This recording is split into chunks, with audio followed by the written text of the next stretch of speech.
Yeah, so today the focus of allomorph that I will tell you is the allomorph of morpheme ed. Okay, morpheme, yeah, affix ed. Okay.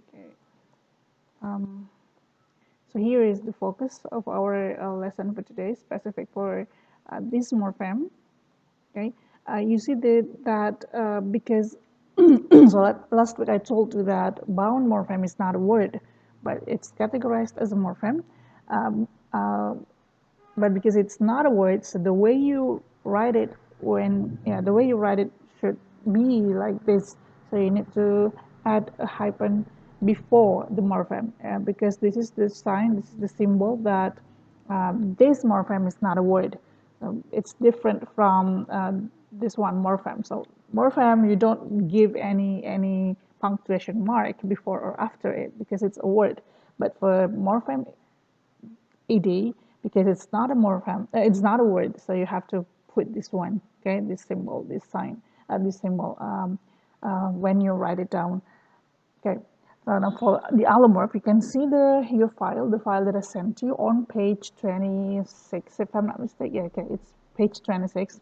There you can see that the morpheme ed, which means past tense, because when you use it, you add it into a verb, then the verb change into a past form, like want become wanted. Okay, so the morpheme, this morpheme has three allomorphs. So they are this one, it, and then t, and then t. Okay. Remember, this is not a word, so we do not really read it as the, or we don't read it as a d or t, because this is not a letter. It's a sound. Okay. So okay, so that's how you read it. So these are the allomorphs of morpheme ed.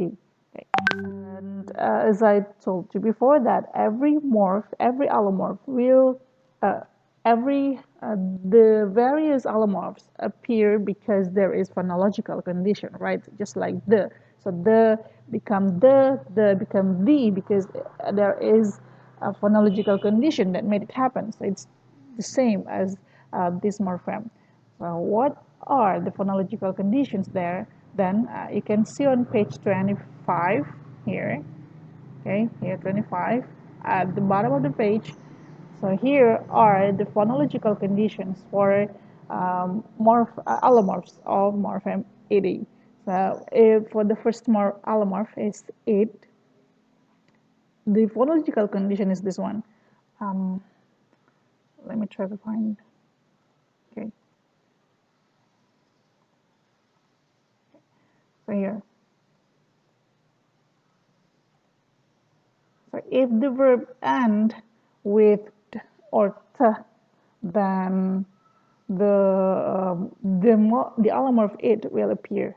So when you, for example, you get the verb is meant, then you add it with you add this verb with ed, it become meant that. This is how you write it. Okay, um, so that's how you write it, but that's not how you read it. So, okay, so the way you read it is mended. So here the ed in that word is read by this one, so it becomes mended. So this is the morph. This is how you read it, mended. Okay, just like the word paint. Okay, if you say I paint it tomorrow, that means you have to write like this one, paint added by ed, and this is how you write it, paint that. That's how you write it, but the way you read it is not painted, it should be painted. So the word paint and then ed is read, this one, painted. Just like the word need, you say needed. Want, you say wanted. Okay, appointed. Okay, that's how you read that this allomorph. So the phonological condition is if the verb that followed that precede the suffix ed ending with the or the. So here it's end with the, and here it's end with t. That's how you read it. Okay. The second allomorph is t. Okay, so this is t. This allomorph appears if the verb precedes the suffix ed ending in any voiced sound, okay, voiced sound, except the. Now this is the problem. If you don't know which sounds are voiced, then you may not know how to differentiate with these three allomorphs. This is why you need your knowledge from phonology. Here I gave you the list of the voiced and voiceless sounds. Okay, sounds. So this is they are pairs. These are pairs. Pairs means the first one is voiceless, while the second one is voiced sound. So here, okay, t, t, okay. So for the allomorph d, okay, these are the voiced sound. So if the verbs that precede the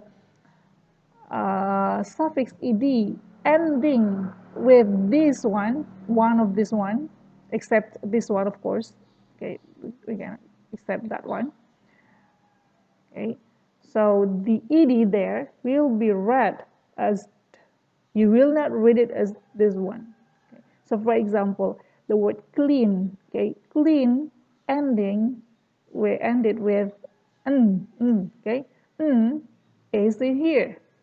It's voiced, okay. So the way you read it, it's not clean it, but cleaned, okay. So after the word and, you silence this one and become cleaned, okay. Okay.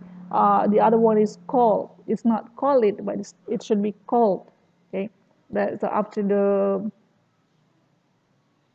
this one, get example like the call. So you d, so it become called like this one. So if you make a sentence, for example, I called you last night. You don't say I called you last night. You say I called you last night. Okay, that's the way you pronounce it. And again, the phonological condition for this allomorph is the verb ending with any voiced sound except the, because the has another allomorph. Okay. That's for allomorph. Now, what the last allomorph is, okay?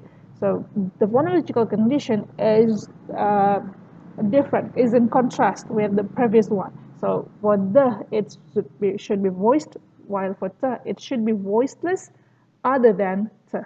So here we have the list of the voiceless sounds here, except this one. So if the verb ending with end with any of one of these sounds, then the allomorph, sorry, the wait, the allomorph should be here. So this one park. Here it's verb, not a noun. Jadi di sini bukan taman ya, but it's park. Here mean you park your car. So this suffix will not be read as parkit, okay, but you read this one as this, so you change the position of your tongue into this sound. This is the material from place of articulation, so I hope you already get that from your phonology class. Okay, so park plus ed, it's not parkit, but it's parked. Okay, so parked, so t sound.